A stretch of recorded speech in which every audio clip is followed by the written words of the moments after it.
خطبہ جمعہ مسجد حرام 16 محرم الحرام 1442 ہجری مطابق 4 ستمبر 2020 عیسوی بعنوان عقیدہ کے مسائل پر چند کارگر تنبیہات۔ خطیب فضیلت الشیخ ڈاکٹر عبدالرحمن السدیس حفظہ اللہ۔ ترجمہ و آواز ثناء اللہ صادق تیمی۔ ہر قسم کی تعریف اللہ کے لیے ہے۔ اے میرے رب، ہم تیری حمد بیان کرتے ہیں، تجھ سے مدد طلب کرتے ہیں، تجھ سے مغفرت چاہتے ہیں اور تیری جناب میں توبہ کرتے ہیں۔ ہر بلائی پر ہم تیری تعریف کرتے ہیں اور میں گواہی دیتا ہوں کہ اللہ کے سوا کوئی معبود برحق نہیں، وہ ایک ہے، اس کا کوئی شریک نہیں۔ اس نے بندوں کو پیدا کیا اور ان کے لیے صحیح عمل و عقیدہ کو واضح کیا، اور میں گواہی دیتا ہوں کہ ہمارے نبی اور سردار محمد اللہ کے بندے اور اس کے رسول بندوں میں سب سے اچھے ہیں اور حق و ہدایت کی طرف رہنمائی کرنے والے ہیں۔ درود اور برکتیں نازل ہوں آپ پر اور آپ کی صاحب مجد آل پر، صاحبان شجاعت اصحاب پر، تابعین پر، اور جو درست طریقے سے تا قیامت ان کی پیروی کریں ان پر۔ اما بعد، اللہ کے بندو، اپنے رب کا تقوی اختیار کرو اور اس کی عبادت کرو، اس صاحب رفعت ذات کی اطاعت کرو اور اسے ایک جانو۔ اس کے سوا تمہارا کوئی معبود نہیں، نہ اس کے سوا کوئی تمہارا پالنہار ہے، اور برحق معبود بس وہی ہے۔ اللہ کا حق یہ ہے کہ حکم کے مطابق اس کی عبادت کی جائے، نہ کہ نفسوں کی خواہشات پر چل کر کہ یہ تو شیطان کے لیے ہے، اور اس کے ساتھ کسی چیز کو شریک نہ ٹھہرایا جائے۔ یہی دونوں نجات کا سبب ہیں، اور یہی اور کیا ہی اچھے سبب ہیں۔ مسلمانوں، نیا ہجری سال ہم پر سایہ فگن ہو چکا ہے، اس لیے لغزشوں اور برائیوں سے خالص توبہ کر کے اپنے نئے سال کا آغاز کرو اور نیک اعمال پر ہمیشگی برتو، زیادہ سے زیادہ نیکیاں اور فرما برداریاں کرو۔ اللہ کے نبی صلی اللہ تعالی علیہ وسلم کا فرمان ہے، رمضان کے بعد سب سے اچھے روزے اللہ کے مہینہ محرم کے روزے ہیں۔ اسے مسلم نے اپنی صحیح میں روایت کیا ہے۔ سالوں کے جانے سے عبرتیں پکڑو اور زمانوں کے گزرنے سے تذکیر۔ مخلوقوں پر نیا سال سایہ فگن ہے۔ ہر قوم کی عید ہوتی ہے، جب مخلوقات کی امیدیں جھانکتی ہیں تو سلام کرتی ہیں اور اس کی طرف کتنی مشتاق ہوتی ہیں جبکہ وہ دور ہے۔ امت توحید سال کے آغاز میں سب سے بہتر چیز جس سے نفسوں کو یاد دہانی اور دلوں کو نصیحت کی جا سکتی ہے، وہ علام الغیوب کی توحید ہے۔ خاص طور سے اس وقت جب فکری تبدیلیوں کا ریلا چلے، عقائدی اضطرابات و اختلافات پائے جائیں اور صحیح عقیدہ سے دل شوریدہ ہو جائیں اور پھر جائیں۔ ہمارے لیے مناسب ہے کہ ہم مستقبل کو دیکھنے اور اس کے آفات کے تعین اور اس کے طول عرض اور گہرائیوں کو جاننے کے لیے ایسے شفاف عقیدہ کی روشنی میں سنجیدہ غور و فکر کریں جو دلوں کے اندر تک پیوست ہو اور جس سے روح بلندیوں تک پہنچے۔ بلا شبہ اسلام توحید کے خالص عقیدے کے ساتھ آیا ہے تاکہ دلوں کو غیر اللہ کی عبادت کی غلامی سے آزاد کرے اور نفسوں کو شوکت و شرف اور بے آمیزی کی چوٹیوں تک بلند کرے اور بت پرستی، شرک اور بدبختی کی ہلاکت اور اوہام و خرافات کی الغار سے دور رکھے۔ پتہ چلا کہ عقیدہ کے معاملے میں کوئی بھاؤ تاؤ نہیں ہو سکتا، چاہے تبدیلیاں جیسی بھی ہوں، اور اصول سے سمجھوتا نہیں ہو سکتا، چاہے چیلنجز اور سازشیں جتنی بھی بڑی ہوں۔ یہی ایمان ہمارے سلف صالح کے دلوں میں جاگزی ہوا، جن کے ذریعہ امت باعزت ہوئی اور سیادت سے ہمکنار ہوئی، غالب ہوئی اور قیادت کے منصب سے سرفراز ہوئی۔ اللہ تبارک و تعالیٰ کا فرمان ہے، ہم پر مومنوں کی مدد کرنا لازم ہے۔ ایمانی بھائیو، اللہ نے اپنے بندوں کو دین حنیف پر پیدا کیا، پھر شیطان نے انہیں اپنے جال میں پھنسا کر ان کے دین سے دور کر دیا۔ اس نے ان کے لیے انحراف اور گمراہی کے راستوں کو مزین کر کے پیش کیا۔ صحیح حدیث قدسی میں ہے کہ اللہ تبارک و تعالیٰ نے فرمایا، میں نے اپنے تمام بندوں کو دین حنیف پر پیدا کیا، پھر ان کے پاس شیاطین آئے اور انہیں اپنے جال میں پھانس کر انہیں ان کے دین سے دور کر دیا۔ میں نے ان کے لیے جو چیزیں حلال کی تھیں انہوں نے حرام قرار دیا اور انہیں میرے ساتھ اسے شریک ٹھہرانے کا حکم دیا جس کی کوئی دلیل میں نے نہیں اتاری۔ اسے صحیح مسلم نے روایت کیا ہے۔ پتہ چلا کہ بندوں کو دین حق اور صحیح عقیدہ سے بے نیازی نہیں ہو سکتی جو توحید کے جھنڈے کو بلند کرتے ہیں، اور یہ کہ اللہ تبارک و تعالیٰ کو ان تمام امور میں ایک مانا جائے جن میں وہ پسند کرتا ہے کہ اسے ایک مانا جائے، ربوبیت، الوہیت اور اس کے بلند اسماء و صفات میں۔ اسی طرح ضروری ہے کہ صرف اسی کی اطاعت ہو، اسی کی شریعت کی طرف فیصلوں کے لیے جایا جائے اور کسی طرف نہیں، اور یہ چیز اللہ کے نبی صلی اللہ علیہ وسلم کے طریقے میں قول و عمل ہر دو صورت میں جلوہ گر ہے۔ آپ صلی اللہ علیہ وسلم کی زندگی اللہ واحد احد کے روبرو جھکنے، گڑگڑانے، حاجت مند ہونے اور پناہ لینے کی جیتی جاگتی اور بولتی ہوئی تصویر ہے۔ آپ نے توحید کی کامل ترین تصویر بنا دی۔ آپ نے ذہن سے ہر ایک غبار کو ہٹا دیا۔ ہماری امیدیں، دعا اور یقین اور ہماری ولا سب کی سب واحد قہار کے لیے ہے۔ عقیدے کی امت اسلام نے اپنے پیروکاروں کی توحید کی سلامتی، عقیدے کی صحت، یقین کی قوت اور توکل اللہ پر تربیت کی ہے، اور انہیں ان اوہام و خرافات اور گمان و خرافات سے دور رکھا ہے جو ان کی عقلوں سے کھلواڑ کرتی ہیں، ان کے افکار کو آلودہ کرتی ہیں اور انہیں معاملات کو خلاف حقیقت دیکھنے پر مجبور کرتی ہیں۔ اس نے ان تمام چیزوں سے منع کیا ہے جو توحید کی سلامتی اور عقیدے کی درستگی کو مخدوش کریں، جیسے مردوں اور ولیوں سے وسیلہ چاہنا، قبروں اور ان کی عمارتوں، مقبروں اور ان کے گنبدوں کو چھونا وغیرہ۔ کچھ لوگ ان مقبروں کی طرف سفر کر کے جاتے ہیں اور ان سے درجات کی بلندی، مصیبتوں کے دفع، ضرورتوں کی تکمیل اور مریضوں کی شفا یابی کا سوال کرتے ہیں،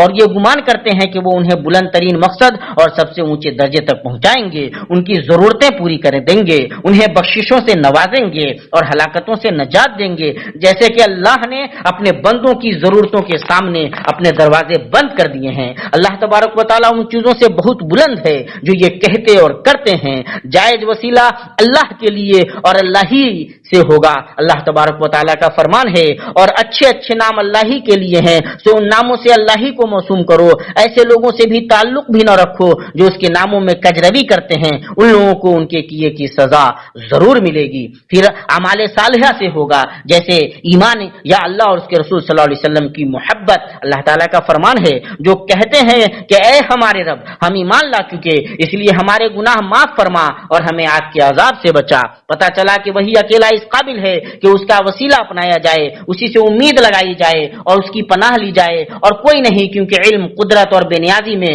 اسے ہی کمال حاصل ہے، اس کے سوا اس کا مستحق نہیں، چاہے وہ کوئی مقرر فرشتہ ہو یا نبی مرسل ہو یا نیک ولی ہو۔ نماز صرف اللہ کے لیے ہوگی، پکارا صرف اسی کو جائے گا، ذبح و نذر صرف اسی کے لیے ہوگی، مدد طلبی، پناہ طلبی اللہ ہی سے ہوگی اور اسی کی حلف اٹھائی جائے گی، بھروسہ اسی پر ہوگا، اسی سے امید باندھی جائے گی اور ڈرا جائے گا۔ ضرورت کی تکمیل، گمشدہ چیز کو لوٹانے اور مریضوں کو شفا دینے کا مالک وہی ہے، اور جو کوئی یہ اعتقاد رکھے کہ اللہ کے سوا اسے کوئی اور فائدہ پہنچا سکتا ہے یا اس سے نقصان کو دور کر سکتا ہے یا اس کے مرض کی شفا پر قادر ہے یا اس کی ضرورت پوری کر سکتا ہے، تو یقیناً اس نے اللہ پر جھوٹ باندھا اور مقصد سے بھٹک گیا اور صریح گمراہی میں پڑ گیا۔ اس طرح جس نے اللہ اور اپنے درمیان واسطے بنا لیے جنہیں وہ پکارتا ہے، ان سے مانگتا ہے، ان کا وسیلہ پکڑتا ہے، یا انہیں اللہ اور اپنے درمیان سفارشی بناتا ہے، اس نے اللہ کے ساتھ شریک ٹھہرایا، جبکہ ان کے بارے میں اللہ رب العالمین کا فرمان ہے، اور یہ لوگ اللہ کے سوا ایسی چیزوں کی عبادت کرتے ہیں جو نہ ان کو ضرر پہنچا سکیں اور نہ ان کو نفع پہنچا سکیں، اور کہتے ہیں کہ یہ اللہ کے پاس ہمارے سفارشی ہیں۔ آپ کہہ دیجئے کہ کیا تم اللہ کو ایسی چیز کی خبر دیتے ہو جو اللہ تعالیٰ کو معلوم نہیں، نہ آسمانوں میں اور نہ زمین میں، وہ پاک و برتر ہیں ان لوگوں کے شرک سے۔ اور اللہ تبارک و تعالیٰ کا فرمان ہے، اور جس دن قیامت قائم ہوگی تو گنہگار حیرت زدہ رہ جائیں گے اور ان کے تمام شریکوں میں سے ایک بھی ان کا سفارشی نہ ہوگا، اور خود یہ بھی اپنے شریکوں کے منکر ہو جائیں گے۔ یہ سفارشی لوگ تو خود اپنے نفسوں کے لیے نہ نفع، نہ زندگی اور نہ ہی دوبارہ جی اٹھنے کی صلاحیت رکھتے ہیں۔ اللہ تبارک و تعالیٰ کا فرمان ہے، کیا ان لوگوں نے اللہ تبارک و تعالیٰ کے سوا اوروں کو سفارشی مقرر کر رکھا ہے؟ آپ کہہ دیجئے کہ وہ کچھ بھی اختیار نہ رکھتے ہوں اور نہ عقل رکھتے ہوں۔ کہہ دیجئے کہ تمام سفارش کا مختار اللہ ہی ہے، تمام آسمانوں اور زمین کا راج اسی کے لیے ہے، تم سب اسی کی طرف پھیرے جاؤ گے۔ اور جب امت میں سب سے افضل اور اللہ کے نزدیک سب سے اشرف اور خاتم الانبیاء والمرسلین کو اللہ کی اس قول سے مخاطب کیا جاتا ہے کہ آپ فرما دیجئے کہ میں خود اپنے ذات خاص کے لیے کسی نفع کا اختیار نہیں رکھتا اور نہ کسی ضرر کا، مگر اتنا ہی جتنا کہ اللہ نے چاہا ہو، اور اس قول سے کہ کہہ دیجئے کہ مجھے تمہارے کسی نقصان نفع کا اختیار نہیں، کہہ دیجئے کہ مجھے ہرگز کوئی اللہ سے بچا نہیں سکتا اور میں ہرگز اس کے سوا کوئی جائے پناہ بھی نہیں پا سکتا، اور اس قول سے کہ اور اگر تم کو اللہ کوئی تکلیف پہنچائے تو بجز اس کے اور کوئی اس کو دور کرنے والا نہیں ہے، اور اگر وہ تم کو کوئی خیر پہنچانا چاہے تو اس کے فضل کا کوئی ہٹانے والا نہیں ہے۔ تو جب یہ کیفیت اللہ کے سب سے معزز اور محبوب مخلوق کے بارے میں ہے، تب تو اس کے علاوہ کے بارے بارے میں اور بھی ہوگی۔ معلوم ہوا کہ ایک اللہ ہی نفع و نقصان کا مالک ہے، اس کے سوا کوئی معبود برحق نہیں اور نہ اس کے سوا کوئی رب ہے۔ اللہ کا فرمان ہے یہ سب اس لیے کہ اللہ ہی حق ہے اور اس کے سوا جسے بھی یہ پکارتے ہیں وہ باطل ہے۔ اسلامی بھائیوں، عقیدے کے مسائل میں مفید تنبیہوں میں سے یہ ہے کہ ولا اور برا کے باب میں صحیح فہم کا نہ ہونا، قلبی اعتقاد اور انفرادی اور بین الاقوامی تعلقات میں حسن تعامل کے بیچ التباس کا پایا جانا ہے، جیسا کہ یہ بات معتبر مقاصد شرعی سیاست اور انسانی مسالے میں مقرر ہے۔ اللہ تعالیٰ کا فرمان ہے، لوگو ہم نے تم سب کو ایک ہی مرد اور عورت سے پیدا کیا ہے اور اس لیے کہ تم آپس میں ایک دوسرے کو پہچانو، کنبے اور قبیلے بنا دیے ہیں، اس لیے کہ غیر مسلم کے ساتھ اس کے تالیف قلب کے لیے اور اس دین میں داخل ہونے کی طرف اس کے دل کو مائل کرنے کے لیے حسن تعامل سے کام لینا، اس کے ساتھ ولا یعنی دوستی کا تعلق نہ رکھنے کے منافی نہیں۔ اس طرح مسلمان اس کے ساتھ بھلائی کرنے والا ہو تاکہ اس کے دل کو اس دین کی طرف مائل کرے۔ اللہ تعالیٰ کا فرمان ہے، جن لوگوں نے تم سے دین کے بارے میں لڑائی نہیں لڑی اور تمہیں جلاوط نہیں کیا، ان کے ساتھ سلوک و احسان کرنے اور منصفانہ بھلے برتاؤ کرنے سے اللہ تمہیں نہیں روکتا، بلکہ اللہ تعالیٰ تو انصاف کرنے والوں سے محبت کرتا ہے۔ اور اللہ تعالیٰ کا فرمان ہے، تمہارے لیے تمہارا دین ہے اور میرے لیے میرا دین ہے۔ اور اللہ تعالیٰ کا فرمان ہے، دین کے بارے میں کوئی زبردستی نہیں اور اللہ کا ارشاد ہے اور لوگوں کو اچھی باتیں کہو۔ اور صحیحین میں اسماء بنت ابو بکر رضی اللہ عنہا سے روایت ہے، فرماتی ہیں میری ماں اللہ کے نبی صلی اللہ علیہ وسلم کے عہد میں میرے پاس آئیں اور مشرکہ تھیں۔ میں نے رسول اللہ صلی اللہ علیہ وسلم سے فتویٰ پوچھا، میں نے کہا وہ اسلام میں رغبت رکھتی ہیں، کیا میں ان کے ساتھ صلہ رحمی کروں؟ آپ صلی اللہ علیہ وسلم نے فرمایا ہاں، اپنی ماں کے ساتھ صلہ رحمی کرو، یوں وہ اپنے دل میں کفر اور اللہ کے ساتھ شرک کو ناپسند کریں گی، مگر ان کی تالیف قلب کے لیے ان کے ساتھ صلہ رحمی کریں گی، ان کے ساتھ بہتر برتاؤ کریں گی اور نیکیوں و بھلائی کے ساتھ ان سے پیش آئیں گی۔ اور آپ صلی اللہ علیہ وسلم نے ایک مشرکہ کے مشکیزہ سے وضو کیا، آپ صلی اللہ علیہ وسلم کی وفات ہوئی اور آپ کی زرہ ایک یہودی کے پاس گروی رکھی ہوئی تھی اور خیبر کے یہودیوں سے ان کی کھیتی اور پھلوں میں آدھے حصے پر آپ نے معاملہ کیا اور آپ نے اپنے یہودی پڑوسی کے ساتھ بھلائیاں کی جو اس کے اسلام لانے کا سبب بنی۔ اسی طرح متعدد واقعات اس کی تاکید کرتے ہیں کہ دین کے حقائق صحیح دلائل سے اخذ کیے جائیں گے۔ پھر سوچئے کہ اس روشن منہج کا پرانگیختہ جذبات اور مشتعل جوش سے کیا مقابلہ ہو سکتا ہے، بلکہ ضروری یہ ہے کہ علم، عقل، حکمت، بصیرت سے کام لیا جائے، نتیجوں کو دیکھا جائے اور انجاموں کا اعتبار کیا جائے۔ اور جب انسانی بات چیت کا منہج چھوڑا جاتا ہے تو تہذیبی ٹکراؤ کا گوشہ بھڑکتا ہے اور تشدد، انتہا پسندی اور نفرت کی زبان چھا جاتی ہے۔ امت مسلمہ صحیح عقیدہ کے نمایاں ترین نقوش اور اس کی بنیادوں میں سے جماعت کو لازم پکڑنا اور فرما روا کے لیے حسن سم و طاعت کو بجا لانا ہے، اور یہ ان دین سے نکل جانے والے خوارج، مبغوض بغاوت کرنے والے گمراہ گروہ، تشدد اور ناپسندیدہ فرقہ پرستی والی مسلح جماعتوں کے برخلاف جو فرما رواؤں کی تکفیر کرتے ہیں، حکمرانوں کے خلاف خروج کرتے ہیں، خون بہاتے ہیں اور جس سوائے بم پھوڑنے اور تباہی مچانے کے اور کسی چیز پر ایمان نہیں رکھتے۔ اور آپ ان لوگوں کا بڑا پھیلاؤ اور ان کے خطرناک ایجنڈے پائیں گے جو سوشل میڈیا کے پیچھے چھپے ہوتے ہیں۔ اس لیے ہے توفیق کہ آپ شخص بیداری اور سمجھداری سے کام لے، بھیڑ اور بے حیثیت لوگوں کے راستوں سے بچ۔ دیکھ کے بحرانوں اور تبدیلیوں نے معاشروں اور وطنوں کے لیے ان کے ایجنڈوں کی خطرناکی کو کھول کر رکھ دیا ہے۔ عوام نصوص شریعہ کو بانٹنے اور چن لینے کے حوالے سے ان سے بہت دھوکہ کھائے ہیں، اس لیے پوری امت کی ذمہ داری ہے کہ وہ وہ دینی عقیدے کی تصحیح کی طرف پوری توجہ مبذول کرے اور اس سے جو غلط اور مخلوط عقائد جڑ گئے ہیں ان سے اسے پاک کرے۔ سنو اللہ کے بندو، اللہ کا تقوی اختیار کرو، عقائد کے مسائل میں ان مفید تنبیہوں کو اپنی زندگی کے لیے مشعل راہ بنا لو، دنیا و آخرت میں شاد کام ہوگے۔ اللہ کا فرمان ہے، جو شخص نیک عمل کرے، مرد ہو یا عورت لیکن با ایمان ہو، تو ہم اسے یقیناً نہایت بہتر زندگی عطا فرمائیں گے اور ان کے نیک اعمال کا بہتر بدلہ بھی انہیں ضرور دیں گے۔ اے اللہ، ہمیں قرآن عظیم میں برکتوں سے نواز اور ہمیں سید المرسلین کے طریقے سے فائدہ پہنچا اور ہمیں ہدایت اور صراط مستقیم پر ثابت قدم رکھ۔ بلا شبہ تو بہت بخشنے والا، کرم کرنے والا ہے۔ میں اپنی یہ بات کہتا ہوں اور اللہ عظیم و جلیل سے اپنے لیے اور آپ کے لیے اور تمام مسلمان حضرات و خواتین کے لیے تمام گناہوں اور خطاؤں سے مغفرت طلب کرتا ہوں۔ آپ بھی اس سے مغفرت طلب کیجیے اور اس کی بارگاہ میں توبہ کیجیے۔ بلا شبہ وہ ہوگریہ جاری کرنے والوں کو بہت بخشنے والا ہے۔